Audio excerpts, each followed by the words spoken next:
But this is a bit of a strange one, to be brutally honest, because there's not many people who get the chance to interview their chairman. Not many people who get the chance to interview their chairman and basically have nothing off the table to ask either. So it could well be my last interview for the club, or it could be the first of a series of very transparent ones. First and foremost, I think on behalf of everyone who's watching, the fans and stakeholders at the club, it's very kind of you to give up your time for a chat, Peter. I know right now it's difficult. Everyone's working to a schedule that's probably very strange, but you're no different. You've also got a life away from Leicester Tigers. But before we do start anything, I did want to just ask, how is lockdown going? How are you handling being at home? No, it's quite good. I've been struggling a bit with Joseph is now GCSE, and I've been struggling a bit trying to help him with physics. But apart from that, it's gone pretty well. So we've had a few problems of how to load the dishwasher and unload the dishwasher, but apart from that, not too bad, thank you. Yeah. Can you work physics into any rugby explanations? There might be a way. Yeah, that's a good idea. Well, look, I know that there's plenty we can discuss, and I'm very grateful that you've allowed the opportunity to ask anything today. More importantly, before we do get into anything, I think it's important that we highlight and remind people watching that while you are a very proud chairman and a very proud fan of Leicester Tigers, I hope it's okay that I say you're probably most proud of the fact that you did represent the club on 130 occasions as well. Do you remember your first appearance? I think, Sam, it's one of those things, and I'm sure it's true of all players who've had the good fortune to play for the Tigers, is that with a lot of things that happen to you in life, it can be luck or whatever, and those 133 games are very special for me because they're mine. Nobody can take them away. And my first game, I remember very well, was down at Torquay, and they used to have a September festival, and we played I can't remember, a Torquay game, so that was quite good. And then unfortunately I injured my knee, and I was out for nearly a year, and then I started really my first team career in, I think it was October then of the following year. And then I was lucky enough to play, I think, over 70 games in a row and things like that. But it was very, very special. And I think in some ways has helped me in my current role, because I do know what it's like to be dropped and to be pretty upset by, I was going to swear then, but to be pretty upset by the coaches and things like that. And you always think you're better than the other guy who takes your place. Who were your biggest influences when you came into the team? Who were the rock stars back then?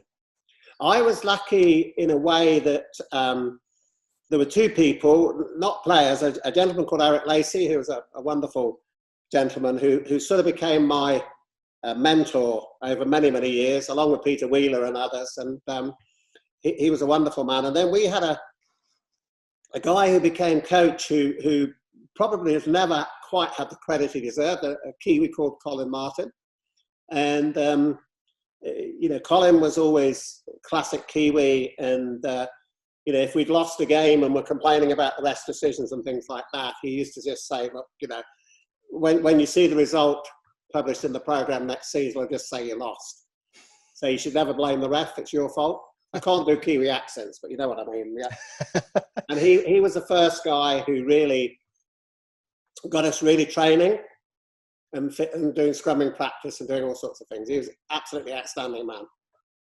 A bit of a different game back then as well, I would imagine. Very different, yeah. I think the bit which for me in the modern game I would have struggled most with is not getting a red card within about 5 minutes, because it's sort of how the guys control the sort of the red mist and stuff when somebody's screwing their hand in their eyes if they get up out of a tackle, or dropping their knees in their back and stuff like that. So a lot of it is, although it's very different, I think your relationship with your teammates hasn't changed. And, some I became my friends for the rest of my life. Sadly, some of them not here anymore. And some of the others, mates, and you're pleased to see them. And some of the others, you respected them for how talented they were, but you didn't have much in common. And I think nothing's changed in terms of that. I mean, obviously, you then went into and went on to have a very successful business career. And I hope you don't mind me saying one that we probably won't discuss today because we're here to chat about the rugby. I think the story tells itself and it's worth anyone looking. But while you then became a fan of the club, you obviously reappeared, so to speak, in the early 90s and picked up the role as a chairman in 1992. And I mean, you're still there now. Obviously, the game's changed quite drastically since 1992, especially through professionalism. But when you first arrived back, what was the reason for which you felt that was the time to throw your hat in the ring? Well, I sort of, which in a way has helped me dealing with some of the issues we've had in the past few weeks. You know, I fell out with the club and the coaches in about 1968 and left and didn't really appear again for probably 10 years. And of course, the big surprise to me was Leicester Tigers carried on and it made no difference at all. And then I was very fortunate. So the Eric Lacey, Peter Wheeler and others persuaded me to come back and start watching. And Eric Lacey, who I was complaining to one day, I can't use his language, but told me to effing well shut up. And unless I was prepared to do something about it. And so I can't remember when I joined the committee, but I joined the committee sort of late 80s, early 90s, and we were then a friendly society. So the committee was voted in each year at the annual general meeting, and then after that they appointed the chairman. And I think after about a couple of years, Eric came up to me in his wonderful, very sort of posh Indian Army voice and said, "I've decided you're going to be chairman." And I was sort of quite surprised. I said, "I have no idea what to do." And he said, "Just do as I tell you." And and he's now long gone. And I look up in the sky and smile sometimes because he was a wonderful, wonderful man. And yeah, he'd be laughing at me now, I'm sure, and the rest of us. So it's fair to say that issues among players and coaches and administrators existed long before 2020. Long before, absolutely. Yeah. So nothing really changes. It just comes around in a different way, you know. So 5 years rolls on, and then obviously the game turns professional. The club goes public, and in 1997 you become the non-executive chairman. After 5 years of it, you hadn't had enough.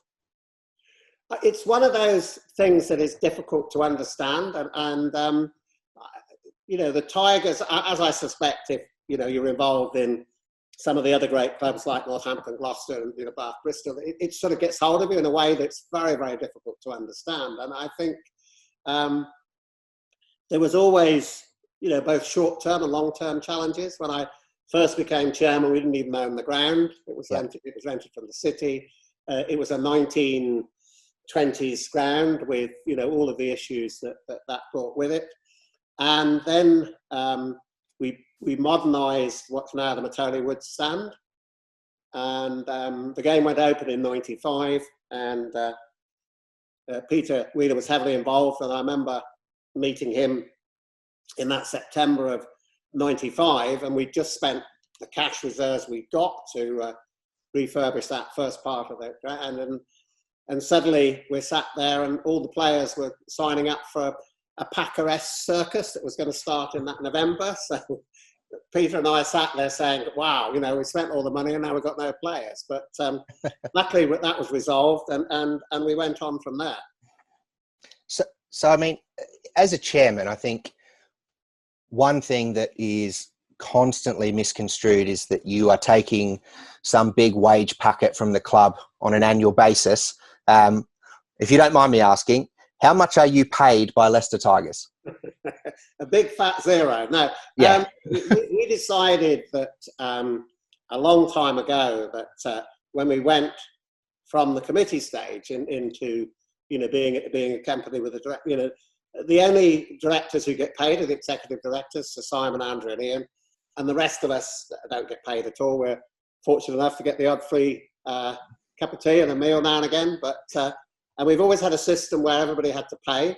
Yep. So, you know, if you buy stuff from the shop or, you know, all those things, and that's always been very important to me, that it was seen that, you know, you weren't benefiting in a way that for me wasn't correct. I mean, as well, I don't want to dig into anything that is, well, firstly, private, but secondly, to be frank, none of the business for anyone else really. But obviously, while you're not being paid as a major shareholder, you're obviously also foregoing money each year. So how is it, do you think, I guess, how is it that people get this opinion that you're coming into the game to make money?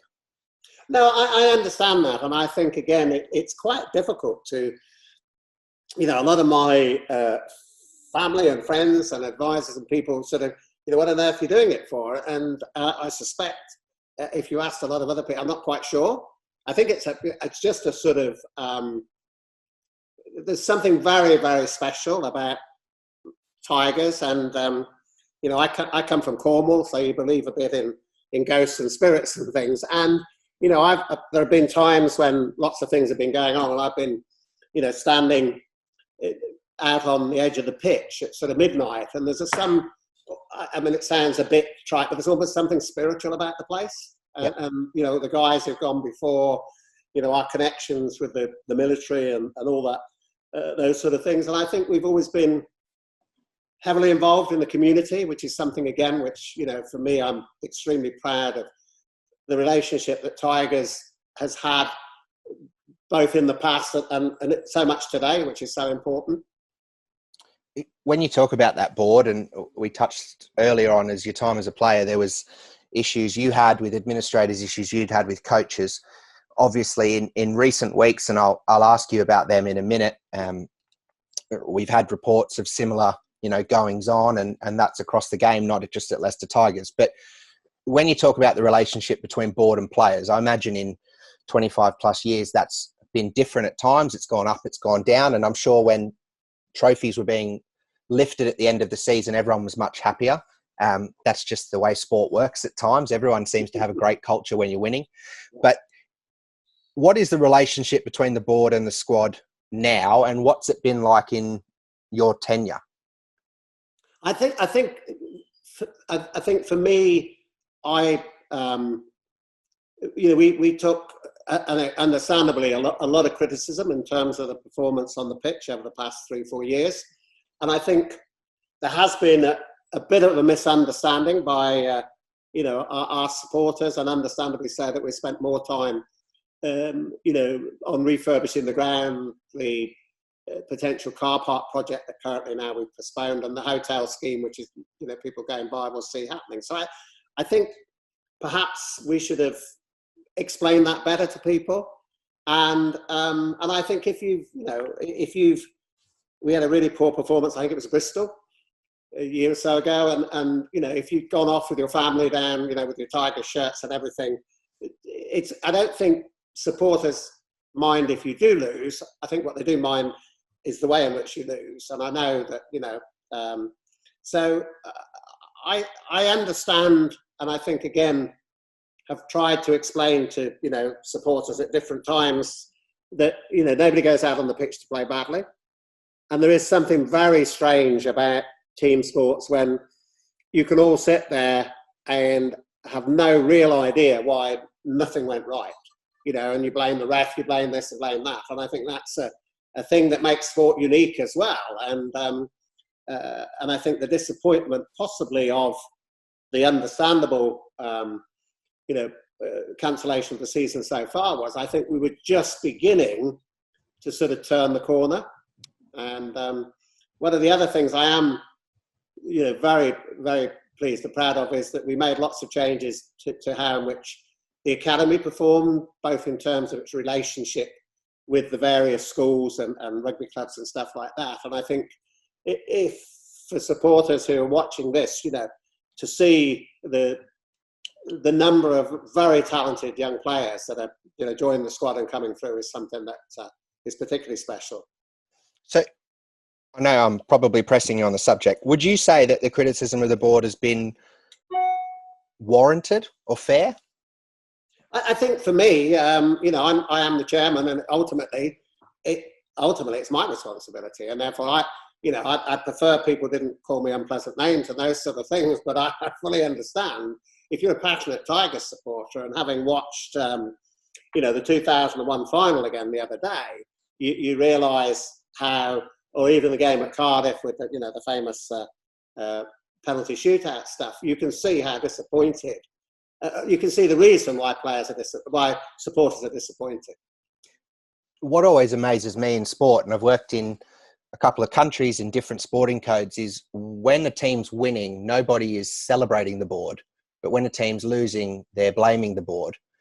Did you receive an equal amount of praise when Tigers were going through the purple patch?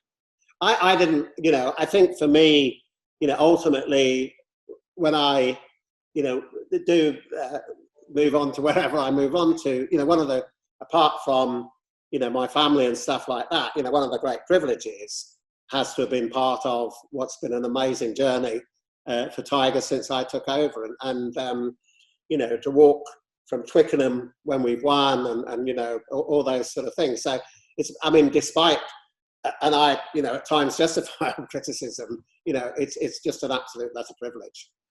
You mentioned the purchase of the ground.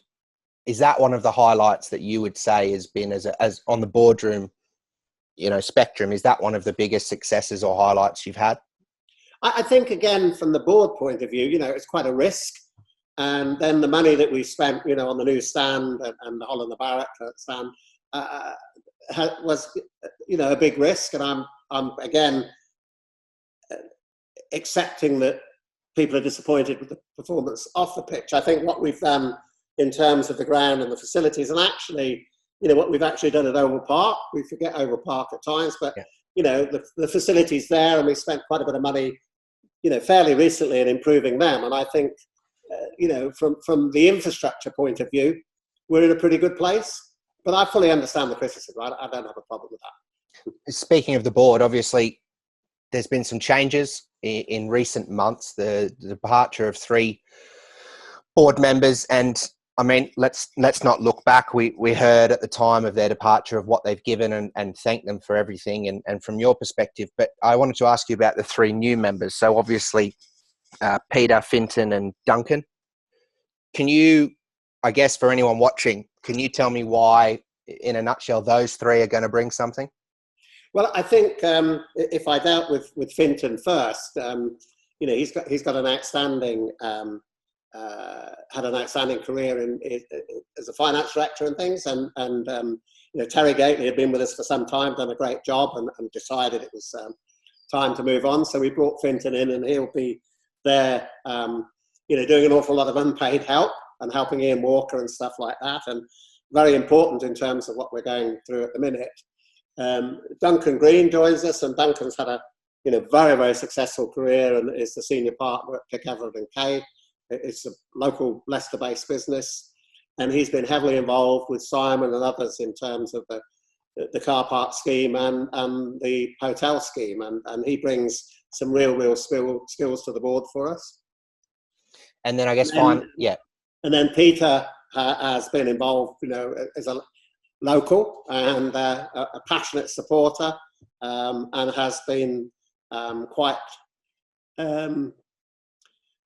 constructively critical of what we've been doing. And I think having him on the board helps that. And we went through a process started a year or so ago, of looking to see if there was somebody who would buy the club and take it on to the next stage of the journey. And we didn't get the sort of responses that we hoped for.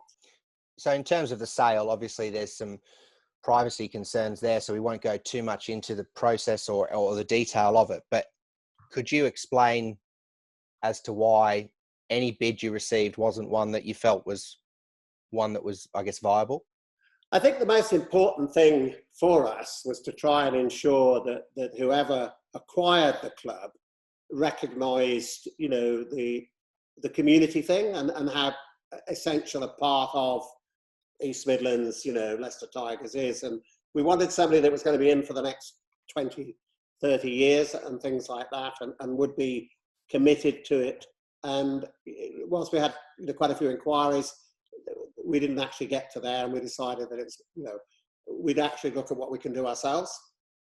Talk about things we can do ourselves. We touched on it. You touched on it a few times as well. The hotel and the car park. If we put the car park aside because of current circumstances, nothing is happening there. The car park's obviously open to the NHS at the moment in a fantastic move. But regarding the hotel, obviously, instead of having a big student accommodation building, we're going to have a hotel next to Welford Road. what was the reason that we chose to go with that route, other than avoiding a lot of students standing there outside the gate? Well, students might be helpful in the bar, but no. Yeah, that's true. I mean, I think it's, if you look at sports facilities, not just rugby grounds, cricket grounds and football grounds, there's no doubt that there's a big amount of income there to be tapped into in terms of conferencing and banqueting and stuff like that. And for some strange reason, Leicester doesn't really have too many hotels in its city centre, and so we felt that putting a hotel on the site would be beneficial, to the Tigers going forward. And I think another bit that's sort of is important for the supporters and people watching this is that every penny that we generate at the Tigers is all to do with investing in the playing side and everything else. And so I think that's for us and the most important thing that ensures our continuing success is actually what takes place on the pitch. So you mentioned that, and obviously that's one of the biggest criticisms that the club receives at times. So again, along the lines of your salary, how much money are we taking away from the rugby program to fund the hotel? None. Nothing at all. Absolutely zero. Yeah. No. And in terms of then any money made, that's going into the rugby program, into the academy, that would certainly help us increase our revenues in the week and on match days as well. So I guess it's probably fair to round out any criticism conversation around this idea that the boardroom is basically there to have a chat, have a free lunch, make £0 that we found out today. But also there's an opinion that yourselves, whether it's the executives and non-executives, are focused solely on generating money and networking. I think we've established pretty clearly that you are a fan first and a chairman second. Correct. Yeah. If I can ask you bluntly, do you care more about the money or more about the fans? More about the team, absolutely. More about the Tigers. I mean, it's such a special, and to sit there and the pain of losing a game we should have won, and then sitting talking to the guys, it's brutal. Yeah. So for me, it's all about how unique Tigers are. So you talk about the team. I need to ask you, recent reports, we had a chat with Geordie and Tom the other night, and they cleared up some misinformation in those reports. There was certainly no denial that players had spoken with legal representatives, but a very, very frank answer from Tom Youngs, for anyone who hasn't watched it, on the fact that no lawyer has represented the players in any conversation. Can you, if I ask you about those recent media reports, what have those conversations been like from your end? Because you've been involved in each one of them.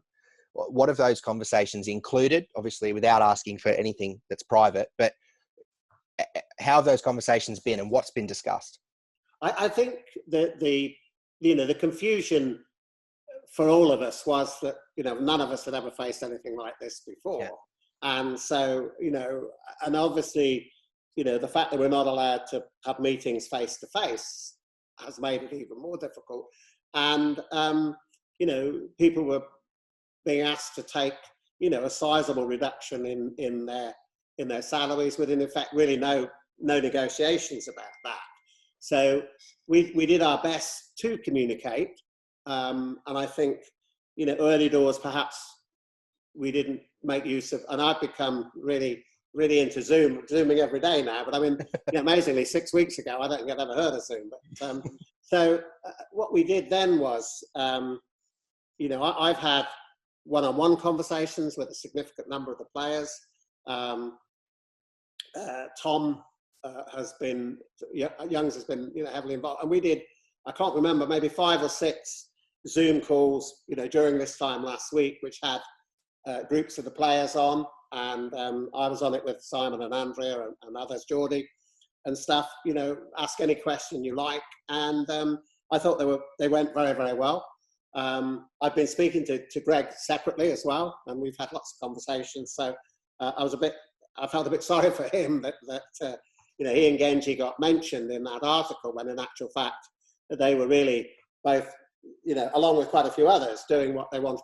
They were worried about other people, not just themselves. So, but you know, the media is the media, and there were no lawyers ever involved on any of this. But if they were, they got on without us knowing. So we now have passwords, but no. So what's been impressive for me has been the way in which different groups of players, you know, some of the younger guys have been, who, you know, this is scary stuff for them, have been, you know, outstanding in terms of, had several conversations with some of the younger members of the squad as well, and some of the senior members. And I actually genuinely believe that, you know, we'll come out the other side of this much tighter as a result. And I would like to, you know, make sure that we continue having, you know, more of these, I mean, not by Zoom, hopefully face to face, where, you know, we discuss all of the different issues. And I think we've been open and honest, but it is, you know, I never thought that, you know, we'd be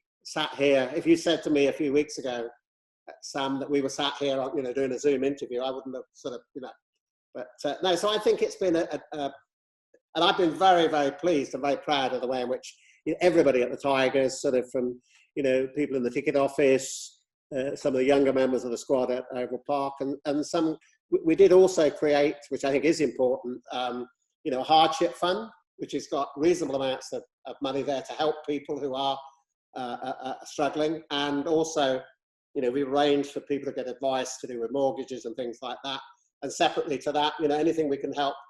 I mean, for some of the guys from, you know, overseas and stuff, they're stuck in, you know, apartments that, you know, they don't know where they are. So we're also trying to help, you know, deal with some of those issues that go on in your head as well. So I've been, I think, really, yeah, really proud of the way everybody's responded. Huge effort by, you know, by Geordie. And so I was a bit disappointed when I read it, but, you know, there we go. No, so it's something to learn from. So I think we've got to make sure that we communicate. You know, I'm having another one of these with everybody later in the week, so they can ask any questions they want to. I guess the follow-up question is that, has progress been made in those last 2 weeks regarding players agreeing and I guess the squad, you know, unifying in a decision? Yeah, I mean, we've, you know, I mean, a significant proportion. I think there's only a few who haven't now agreed and haven't signed, and I have a bit of, you know, sympathy for some of the guys who are leaving, because that is a, you know, very difficult circumstances, and you've got the confusion, you know, if the season does start again and it starts in July, what happens and things like that. So I can understand that the guys are leaving, some of whom you don't have anywhere to go. Yeah. Is you know, not a particularly pleasant place to be. So we're doing everything we can to try and help, but we've had a great support from everybody. One or two of the guys, I think, struggled to open their emails and do stuff like that, but that's a bit me as well. I think we're all guilty of that at times, aren't we?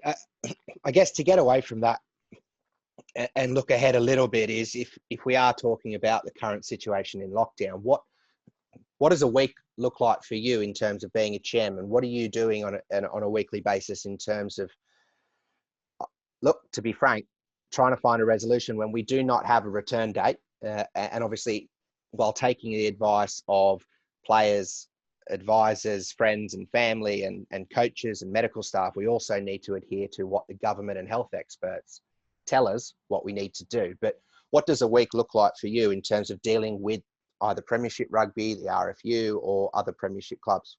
Well, I think, again, you know, I think the first call that we had, realising how serious this all was somewhere around the, I think, 16th or 18th of March. And as I'm the Tigers representative on the investor board to do with PRL, and I've been involved in Premier Rugby from the very beginning as well.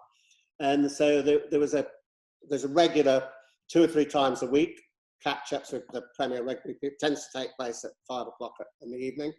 Simon Cohen is involved with a chief execs group. You know, Andrea is involved with a group that are dealing with commercial aspects and things like that.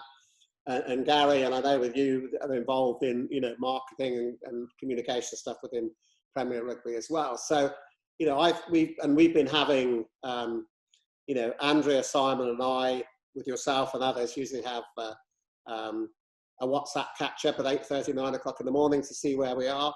And then, throughout the day, and there's all sorts of different,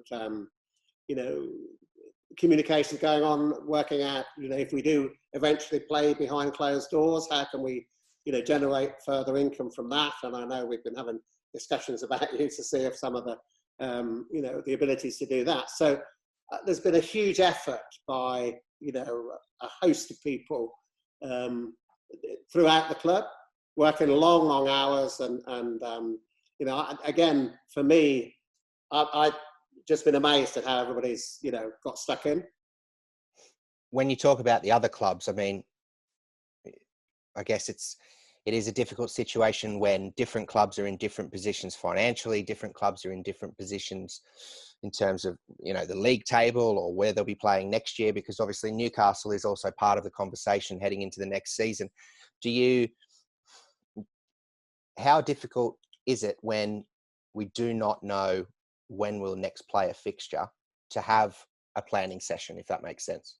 I think it's two aspects of that, Sam. One is, how do you deal with the playing side? And you've got to allow so many weeks for them to get together, get fit, and those sort of things. And you've got all of the government and our duty of care to everybody and things like that. So that's a difficult position. I think, again, for supporters and anybody else who may tune into this, we decided when the CVC deal came that we would use that cash that came in, which was around 12 million, to the benefit of Leicester Tigers.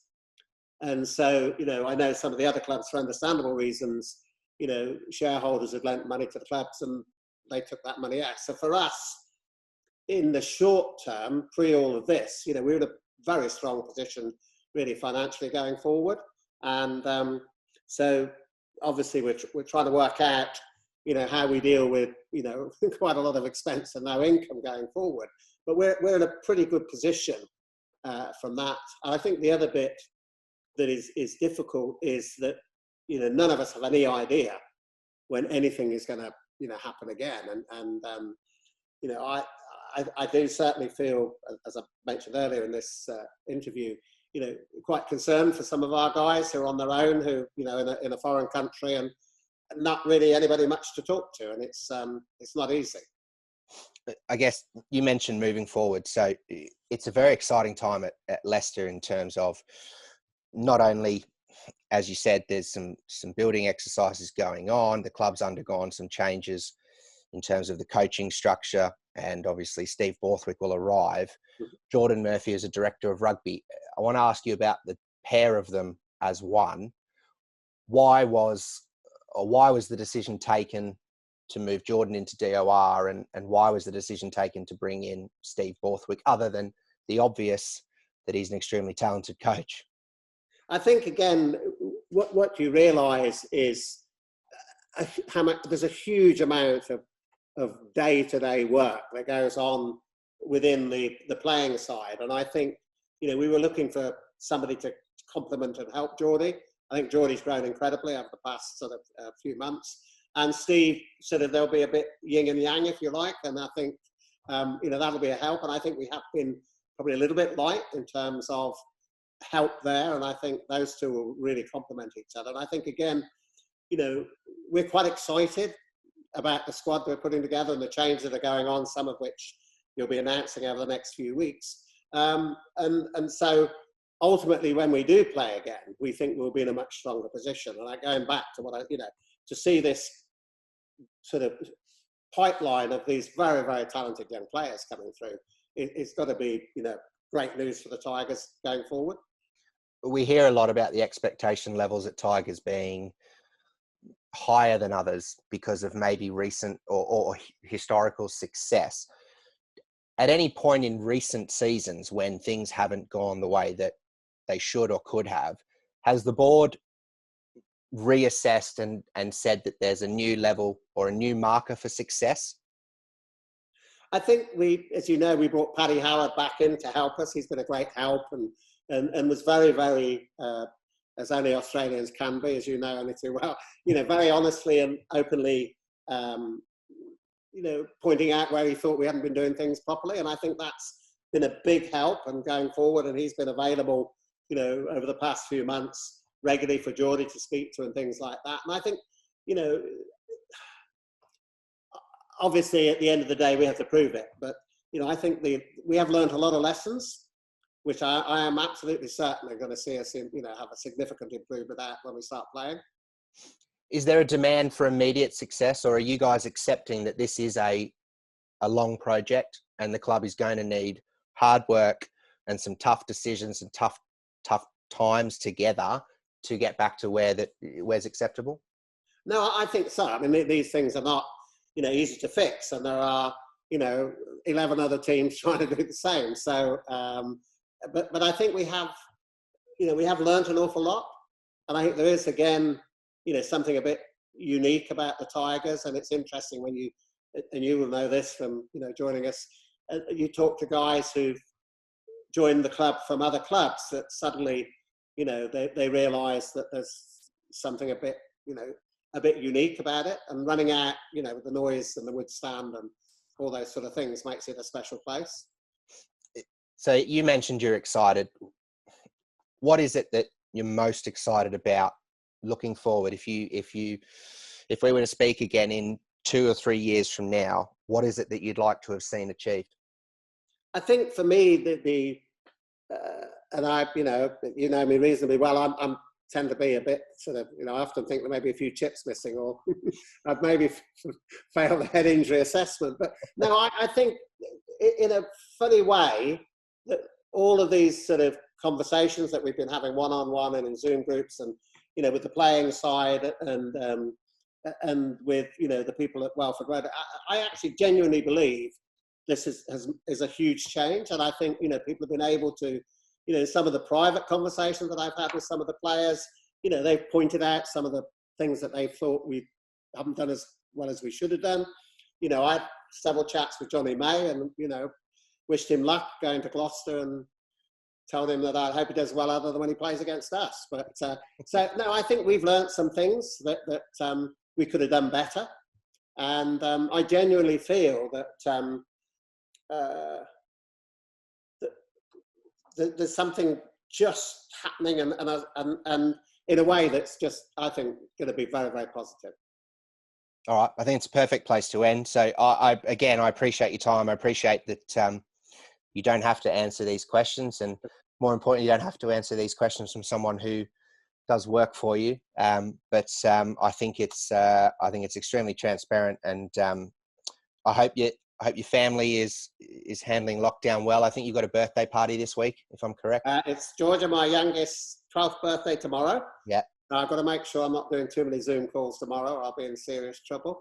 Yeah. And I think, again, Sam, it's the effort that a lot of people are putting in. Gary Sherrard, as you know well, and a whole host of, Chris Rose was very, very ill. Ian Walker's been very ill, whether they've had coronavirus or not, who knows. So there's been a massive amount of, and people working, people having to take pay cuts, which is, massive in terms of their own positions. And, nobody that I've asked hasn't stepped up to help. And that's what gives me the confidence. And I think, having had that ability perhaps to get to know people better than I would have done had this not happened, has also been very positive. Well, I mean, again, thank you very much. And I might bug you again in a few months if we're back on the pitch, or even if there's an update for people, we can give them another one. Thank you, Sammy. Lovely. Cheers, Peter. Thank you. Cheers, bye.